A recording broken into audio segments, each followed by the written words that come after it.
नमस्कार दोस्तों, मेरा नाम शिवा और आप देख रहे हैं न्यूज रूम पोस्ट। भारत द्वारा चंद्रयान 3 लॉन्च होने से हर एक भारतीय गर्वान्वित महसूस कर रहा है, और करे भी क्यों ना।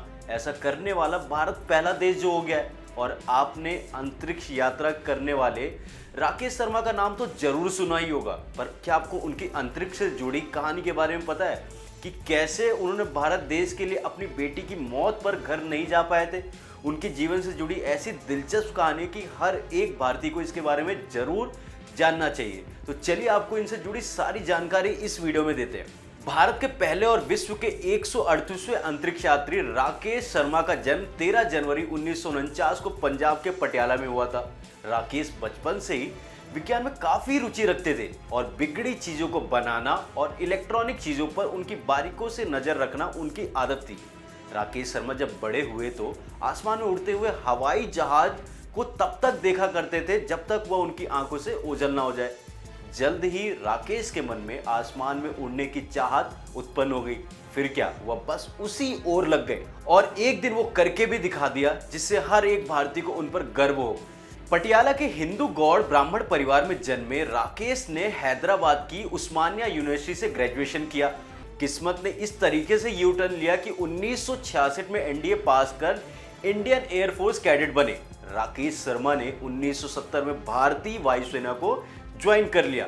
फिर यहीं से इनकी किस्मत ने यू टर्न लिया और राकेश ने कुछ ऐसा करके दिखाया कि आज उनके नाम से हर भारतीय का सीना फक्र से चौड़ा हो जाता है।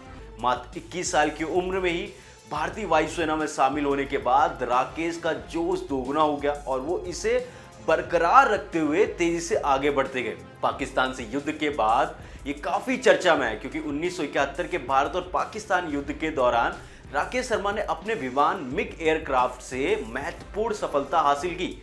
इस युद्ध के बाद से राकेश शर्मा चर्चा में आए और लोगों ने उनकी योग्यता की जम के तारीफ करी। शर्मा ने दिखा दिया था कि कठिन परिस्थितियों में किस तरह शानदार काम किया जा सकता है। राकेश शर्मा की अंतरिक्ष यात्रा कैसे रही, कहां से शुरुआत हुआ।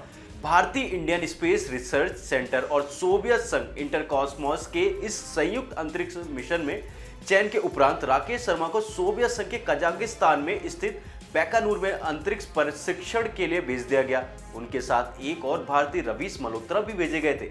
परीक्षण के उपरांत आखिर वो दिन आ ही गया जिसका सभी भारतीयों का इंतजार था। पर इस परीक्षण के दौरान एक ऐसी घटना हुई थी भारत में कि जो शायद ये भारत के पहले व्यक्ति नहीं हो सकते थे। मतलब ये हुआ कि यहाँ पे उनकी बेटी जो बहुत 5 से 6 साल की थी, उसकी मौत हो गई थी और उन्होंने उनको वापस आना चाह रहे थे। एक बार को उनके मन में ख्याल आया था, पर अगर वो वापस आ जाते तो भारत की जो ये नीति थी अंतरिक्ष में जाने की, वो रह जाती। पर उन्होंने डिसाइड किया कि उनके लिए भारत को चांद पे लेके जाना, मतलब अंतरिक्ष पे लेके जाना सबसे महत्वपूर्ण है, और उन्होंने उस जिम्मेदारी को महत्वपूर्णता दी। 3 अप्रैल 1984 का वह ऐतिहासिक दिन था जब तत्कालीन सोवियत संघ के बैकानूर से सोयूज T-11 अंतरिक्ष यान ने 3 अंतरिक्ष यात्रियों के साथ उड़ान भरी। इस अंतरिक्ष दल में राकेश शर्मा के अतिरिक्त अंतरिक्ष यान कमांडर YV मालसेव और फ्लाइट इंजीनियर GM स्कॉटोलॉफ थे। अंतरिक्ष यान सोयूज T-11 ने सफलतापूर्वक तीनों यात्रियों को सोवियत रूस के ऑर्बिटल स्टेशन सैल्यूट 7 में पहुंचा दिया। अब होती है जर्नी स्टार्ट। राकेश शर्मा ने अंतरिक्ष में कुल 7 दिन 21 घंटे 40 मिनट बिताया। इस अंतरिक्ष दल ने 43 प्रयोग किए वहां पे जाके, जिसके अंतर्गत वैज्ञानिक और तकनीकी अध्ययन शामिल था। इस मिशन पर राकेश शर्मा को बायोमेडिसिन और रिमोट सेंसिंग के क्षेत्र से संबंधित जिम्मेदारियां सौंपी गई थी।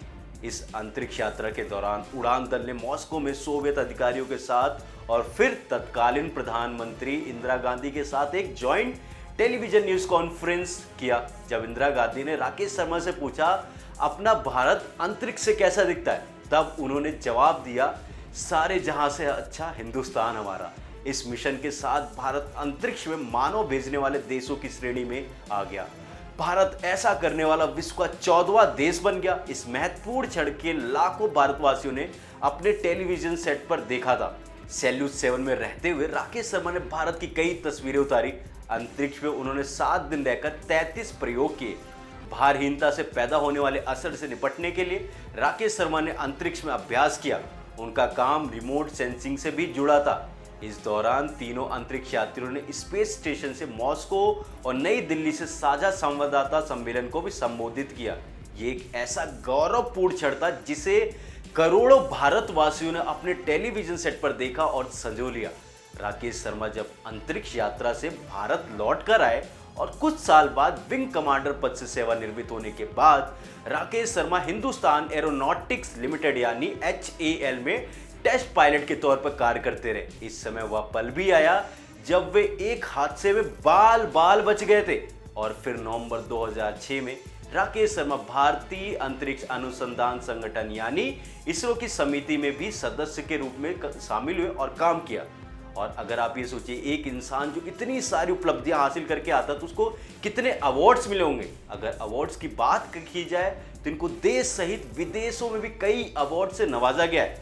अंतरिक्ष से लौटने के बाद उन्हें हीरो ऑफ द सोवियत संघ के पद से सम्मानित किया गया था। भारत सरकार ने भी उन्हें अपने सर्वोच्च अवार्ड यानी शांति के समय में अशोक चक्र से सम्मानित किया था। अशोक चक्र सोवियत संघ के 2 और सदस्य मलेसेव और स्ट्रेकलोव को भी दिया गया था, जो राकेश शर्मा के साथ ही अंतरिक्ष में गए थे।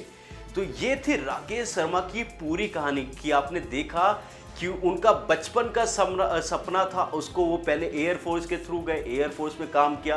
भारत और पाकिस्तान के युद्ध में उनके शानदार प्रदर्शन को सराहा गया, वो लाइमलाइट में है और उनका सपना था तो वो सीधा इसरो से जुड़े। इसरो से जुड़ने के बाद जब वो चुन के वहाँ पे सोवियत संघ में ट्रेनिंग कर रहे थे, वहाँ पे उस दौरान ट्रेनिंग के दौरान उनकी बेटी की मौत हुई, पर वो अपनी बेटी और भारत देश को पहले रखा ताकि भारत में वो जाने वाले पहले सदस्य बन सके।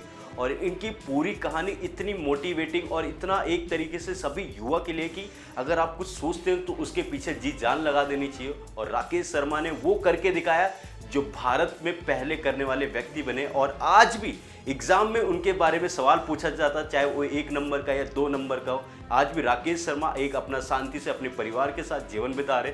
उनके एक बेटा एक बेटी है, कपिल शर्मा उनके बेटे का नाम है, जो डायरेक्टर बॉलीवुड के फिल्में डायरेक्ट करते उनकी बेटी है।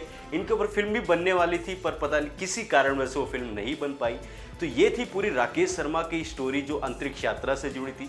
आपको ये कैसी लगी स्टोरी? अगर आपको पसंद आई तो वीडियो को लाइक करें, इसको शेयर ज़्यादा से ज़्यादा करें ताकि ज़्यादा से ज़्यादा लोगों तक पहुंच सके और वो इससे इंस्पायर हो सके। तो अगर आपको पसंद आई तो लाइक और शेयर करें और देखते रहिए न्यूज़ रूम पोस्ट।